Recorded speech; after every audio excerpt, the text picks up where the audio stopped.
Hello, everyone. In today's session, we are going to talk about two very important aspects of marine engine maintenance: inspecting bearings for defects and running marine engines with cylinders out of operation. These are critical topics for anyone working with large marine engines, especially the MAN diesel MC and MAN B&W slow speed engines. So let's dive right in. Inspecting bearings for defects. Bearings are one of the most critical components in an engine. Improper lubrication, misalignment, or contamination can cause severe damage and even lead to engine failure. That's why careful inspection of bearings is essential for long-term engine reliability. Let's go through the common types of bearing defects you might encounter. Scoring. Scoring happens when foreign particles, like dirt or metal, get trapped between the journal and the bearing surface. This often results from contaminated lubricating oil, poor cleaning of engine parts, or oxides from corrosion. When you inspect a bearing, scoring appears as circumferential scratches with indentations where the particles are embedded. Edge loading. Edge loading occurs when the bearing load is concentrated near the edges.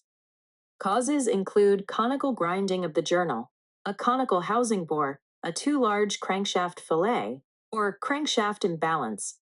The bearing surface shows shiny traces along the edges, and in severe cases, the overlay may rupture or smear. Corrosion. Chemical damage to the bearing or corrosion is caused by aggressive oil additives, contamination with acidic or alkaline substances, heavy fuel residues, or high water content in the oil. Corrosion leaves the bearing surface rough, porous, or velvety, often darkened, with white areas of overlay removal, and in extreme cases, even the base metal may be attacked. Erosion. Erosion is usually caused by cavitation, when local oil pressure drops below vaporization, forming bubbles that collapse and damage the surface, or turbulence and oil flow near grooves. On the bearing, this appears as lens-shaped or mushroom-shaped erosion, sometimes along groove edges. Fatigue. Fatigue results from local overloads or uneven loading. The bearing surface develops cracks, networks of cracks, or even a cobblestone pattern. Fine cracks start on the surface and propagate toward the steel support shell, sometimes causing portions of the lining to break out. Fretting. Fretting occurs when the bearing shells are not properly crushed or bolts are not torqued according to specifications. You will see dark, slightly rough areas on the bearing back and housing bore, often with pitting.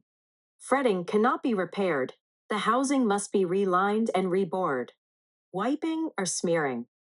Finally, wiping happens due to metal-to-metal contact caused by defective pins, journals, bearings, misalignment, hard particles, or inadequate lubrication.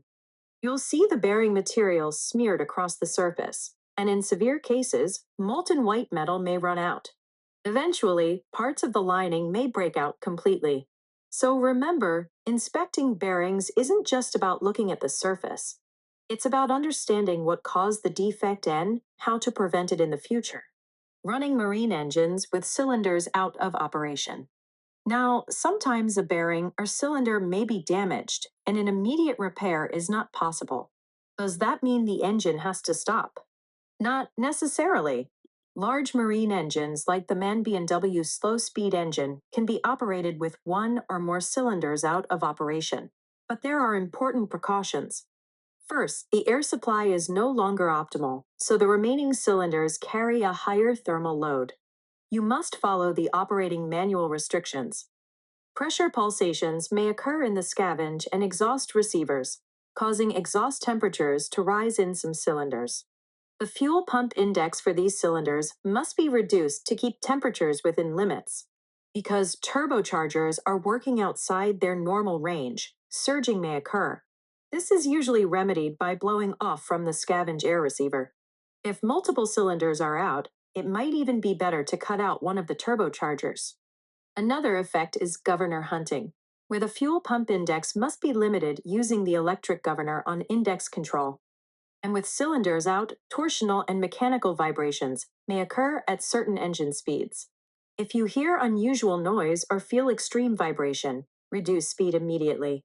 Before we run a cylinder out of operation, there's a step-by-step procedure. Stop the engine, isolate systems, and allow it to cool. Prepare a written procedure to minimize risks to personnel and discuss it with the engine room team.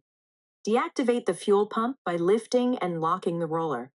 Lift the exhaust valve actuators so the exhaust valve remains closed, but leave the air spring supply open. Dismantle the air start supply line and blank the main and control air pipes. Dismantle the bottom end bearing and turn the engine to suspend the piston, crosshead, and connecting rod from supplied supports. Secure the big end of the connecting rod in the crankcase. Blank off the main lube oil inlet to the crosshead and set the cylinder lubricator on no stroke. This ensures the isolated cylinder does not interfere with remaining cylinders and prevents damage. Finally, during maneuvering, a dead spot may occur due to the isolated air start valve, especially in engines with fewer cylinders. The master must be informed, and the usual remedy is to kick the engine in the opposite direction and then restart in the required direction. So, to summarize, inspecting bearings carefully helps prevent damage and ensures engine reliability, while understanding how to run the engine with cylinders out of operation allows safe, temporary operation until repairs are possible. Both are essential skills for marine engineers to keep the engine running safely and efficiently.